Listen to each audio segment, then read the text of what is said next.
Hey, happy Saturday.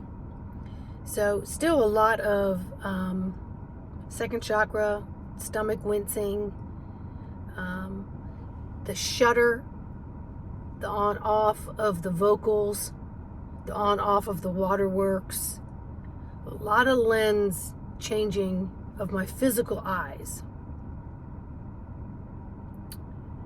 a little more sensory to tones and sounds and frequencies. Do not confuse that with ringing in the ears, although that is part of your team saying tap, tap, pay attention. What I am finding is that I'm experiencing, as a good friend said this morning, different foundations. Some like foundation hopping, and some of it's familiar and some of it's unfamiliar. So again, finger on the pulse, my inner barometer.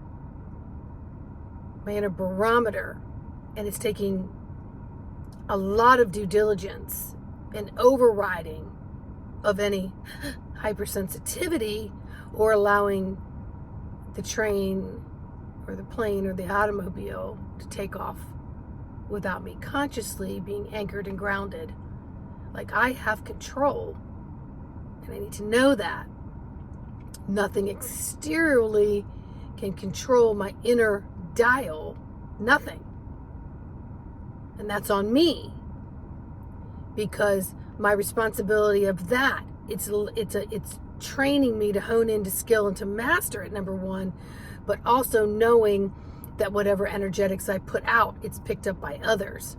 So if I go around, I don't know what's happening, and I have a lot of trepidation, and I'm hypersensitive, and what the freaking fuck, and what the hell, and all this other stuff, I'm contributing to that frequency. It could be hitting any of you, because it just goes out in the air and gets into the breeze and does what it's going to do, and basically it's saying I don't care, but I do care. So I contain mine. I'm letting it show me a way to communicate with myself, and a way to have myself communicate with the external, so I can be fully anchored and grounded in this moment.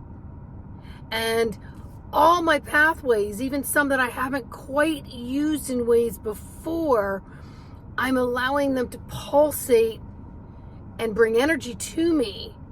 And then I'm using my current sensories, but because I can't put everything into a vocabulary that I have, because it's very unknown and yet known, and I kind of want to be quiet with it, then I've got to allow some of my other sensories to expand and contract, such as my peripheral.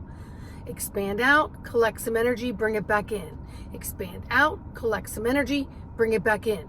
Bring it back in, allow my downtime so that it can integrate, so that it can filter through, so that I can see, sense, and feel what it is that it's trying to be translated. So I have a better understanding, so that hopefully I'm not only anchoring and being strong in my anchorness, I'm then sharing that known and unknown to you, so that you can sit back and say, okay, other people are feeling this familiar unfamiliarity. I'm going to really pull on my sensory systems, and I'm going to keep my nervous system intact. So less caffeine for me. No chocolate. I'm being careful about my intake, my caloric intake, because it's affecting everything, because every system is different right now. My digestive tract doesn't want what it wanted before. I'm highly thirsty. Like I'm just chugging the water and the fruit as much as I can. So you don't want to overflood the system, because then you'll flush out the electrolytes.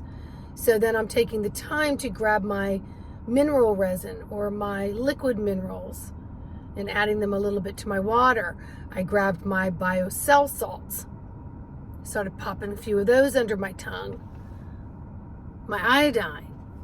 I tested my iodine this past week, and it was gone in 5 minutes. I'm like, whoa. I need that to convert selenium and selenium for thyroid function, being hypothyroid, Hashimoto's. So I need to pay attention to that. But like most of us, we start in on a path, and then next thing I know, those bottles are collecting dust, and then we're like, oh, I paid a lot of money for that. And then so I can aesthetically ask myself, is this something that I need at the moment? Because I can go through different programs for a couple weeks, give myself an integration time, a downtime, and then I could pick it back up and maybe pick and choose something else that I have. So a lot of things are physically changing. And in those physical changes, we're getting massive energetic changes. It's the energetic changes that are creating the physical change. I think I told you all the story back in early 2019. I was working on a client and I began to shake. And when I opened my eyes, I was steady, but inside I was shaking. And Spirit took me on a journey, and I was literally what I want to call a crystal. And I thought that I was harnessed and riding the crystal like I was in some kind of movie. Like I was riding the crystal up through the dirt. And so all this, and then I erupted into the top. And I was basically in no man's land. I didn't see any life around me. And I later learned through regression sessions and working with specific practitioners at that time, because we always elevate to different practitioners, right? Based on the need that we have. I was a crystal, and it was bringing up the life of being a crystal. And then I began to also understand that we come in as a mineral, one of our first incarnations.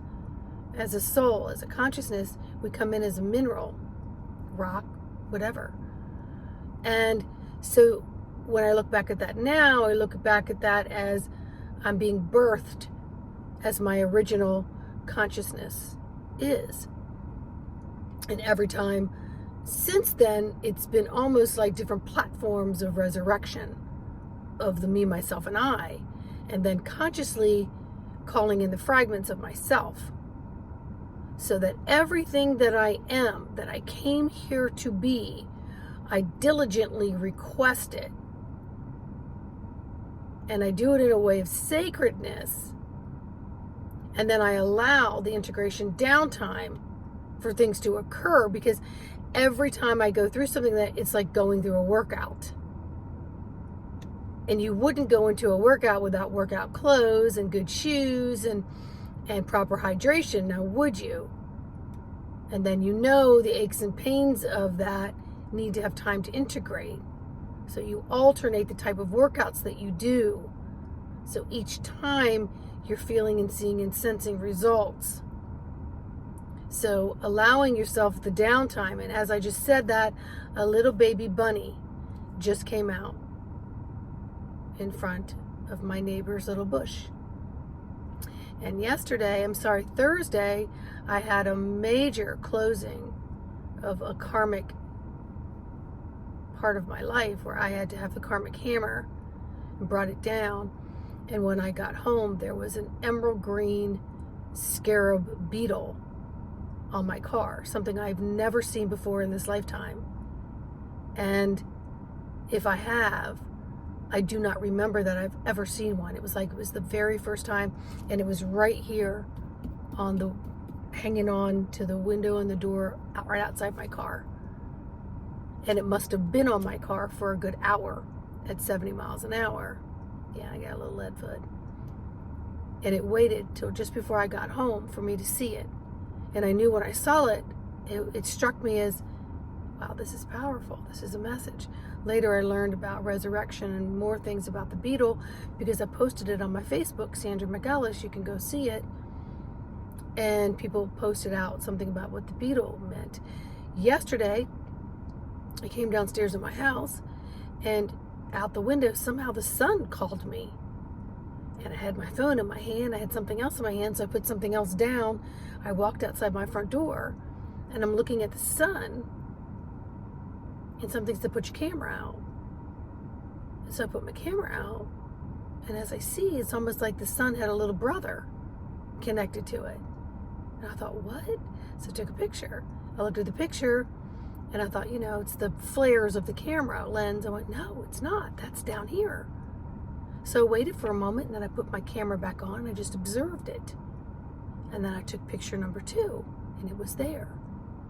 And then something said video it, because then you'll see where the flare's moving. And the flare was again down below it. And there was very clearly to me beings, and then there was like a second sun. And so I posted that out on my Facebook too, Sandra McGullis. Please feel free to friend request me. And I got so many responses of this second sun thing, which I didn't know. It just looked to me like the sun had given birth to a mini sun, or was having a little brother attached to it. So it was quite interesting to me. Quite interesting. So there's a lot of things going on that we cannot explain.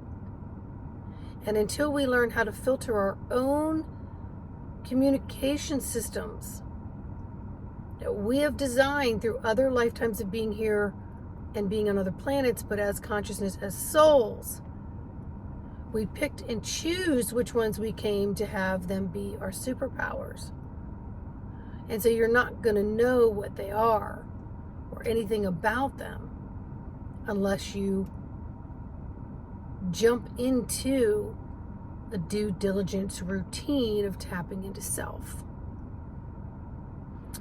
And if you need any help with any of this, as an intuitive spiritual coach, as a regressionist, as a hypnotherapist, as many other things, because I don't like to name them, embodimentofthesoul.com. Let's go through what it is that's happening, and let's see if we can bring some better understanding so that we're not emanating out fear. We're learning how to work our dial, work our inner barometer. And we're really fielding and filtering with a whole new calibration. And the more that we practice, hone in, skill it, begin to master, the more we're going to understand.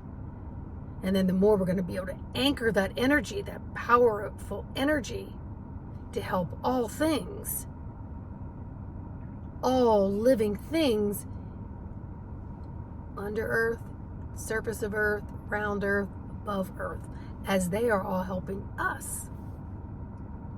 All right?